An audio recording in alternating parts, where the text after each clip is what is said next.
Hi, my name's Dan. I hope you're doing well. Today's lesson is all about consistency. Now, when you're playing bass, you want to aim for consistency in terms of volume, speed, and tone. So you want to have complete control over those parameters. That's what this is all about. So this is a groove for my funk bass course, and I'll play it slowly.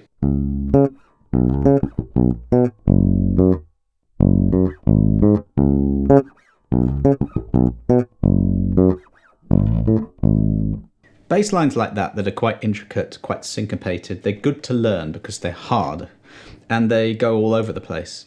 And your technique has to maintain control. So that's what I was talking about. Speed, tone production, and volume. You want to keep all of these things consistent.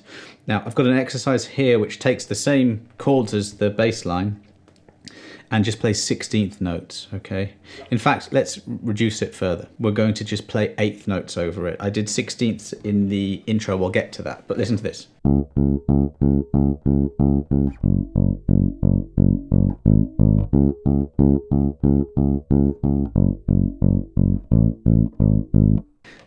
First things first, let's talk a little technique before we do anything else.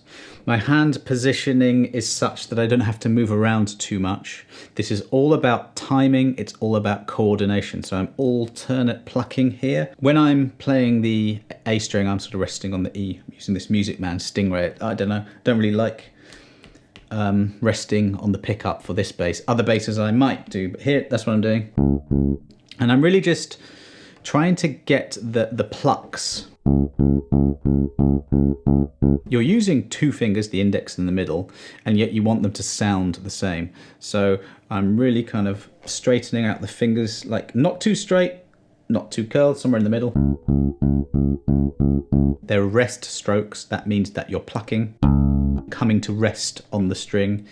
You can do that on any string apart from the E where there's nowhere to rest.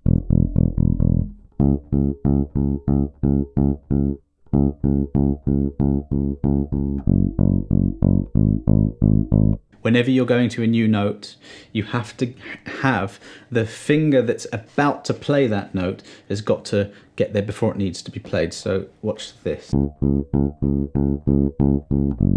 You see how when I'm playing the C sharp with the fourth finger here, the first finger's ready, or already hovering over the second fret, the F sharp. Now watch the pinky finger. As soon, you can use your third finger by the way if you want, not your fourth, but as soon as it's finished playing the C sharp on the fourth fret of the A, it's on the move to the next note. So timing and consistency, these all are to do with your technique as well, because if you're kind of struggling or to get to the next note, then you're going to be all over the place. The same principle applies with your alternate plucking fingers, okay? See how after I'm finished with this A, the index finger is already ready to pluck the E. So start off just using eighths before we do anything else. Let's try it with the drum beat. I'll put the download link for this.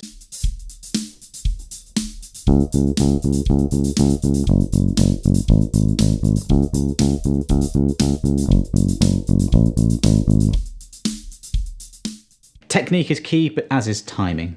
So I've got a drum beat there, that's 119 beats per minute. Use a metronome, slow it down if it's too fast, but have some sort of timing element where you can get your technique up to speed, okay? Even if it's really, really slow for you at the moment, that's fine. Once you're done with the eighths, ramp it up to 16ths.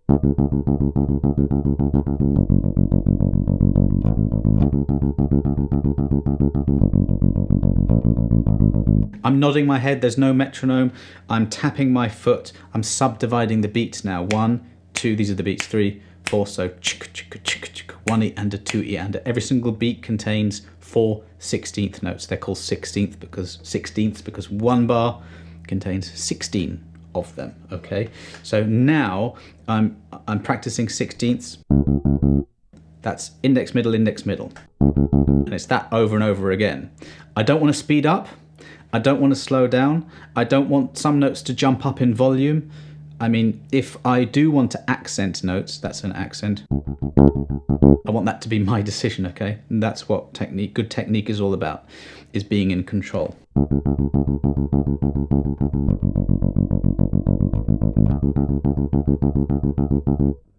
If you play with a compressor, by the way, switch it off. A compressor sort of is a dynamic effects processor that brings up the lows and tames the high peaks of your volume.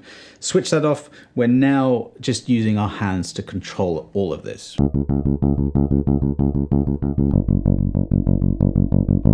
Even without a metronome, can you hear how with metronome practice and drum beat practice, you're working on your inner clock, and that's how you control your timing, subdividing the beats and working on that daily to become in control of that. Right, so there's two things you can do, 8/, 16ths. Let's tackle this bass line. C sharp octaves. That's a dotted eighth with a 16th, so it's like 1, 2, 3, 4. The octave is on the 4th 16th note. That's an odd one, a tricky one to feel.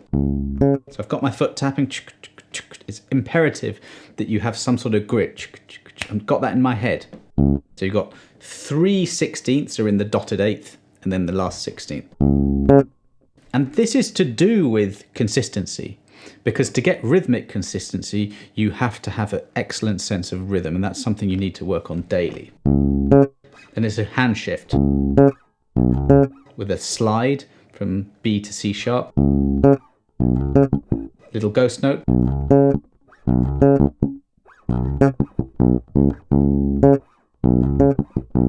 the same principle applies, having a finger ready. So now I've got index, middle. See how the longer middle is already there and the pinky finger already there. I wrote a book about technique, and I call this one finger in the future. That's the way I like to think about it. And if you practice this daily, it'll be automatic.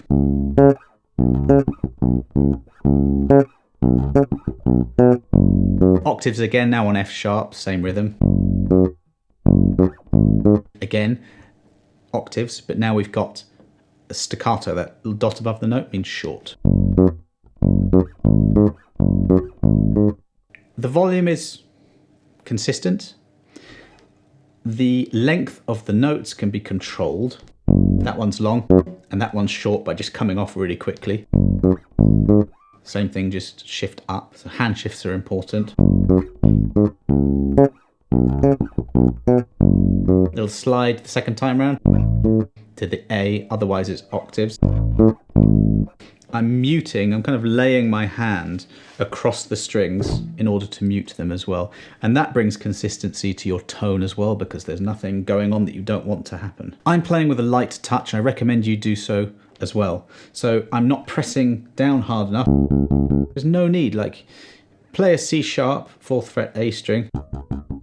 If you don't press hard enough, you'll get that. If you press sort of too close to the 3rd fret, you'll get that. But if I press perfectly here behind the 4th fret, you get a good sound. Sometimes you might have a buzzy bass. This is a little bit buzzy at the moment. You might need to just get it set up. New strings, maybe your frets are worn, I don't know. But if you get your bass set up, then you should get a good tone here. I'm not digging in too much here when I pluck as well. It's all very gentle and light and pain-free. You want to aim to be dexterous. So that means just relaxing, holding the bass properly. It sounds silly, but breathing, honestly, just, if you don't breathe, you'll just, without knowing it, you'll tense up, okay? So this is all about, it's almost like a, Jedi mindset of just relaxing, practicing every day until you can just, get quicker. Start slow. Even if you're a kind of relative beginner and you look at this bass line, it sounds hard. Just take the first octave. Just that. Just do that. And then add that in. To do the slide, you have to keep pressed in to the fretboard all the time.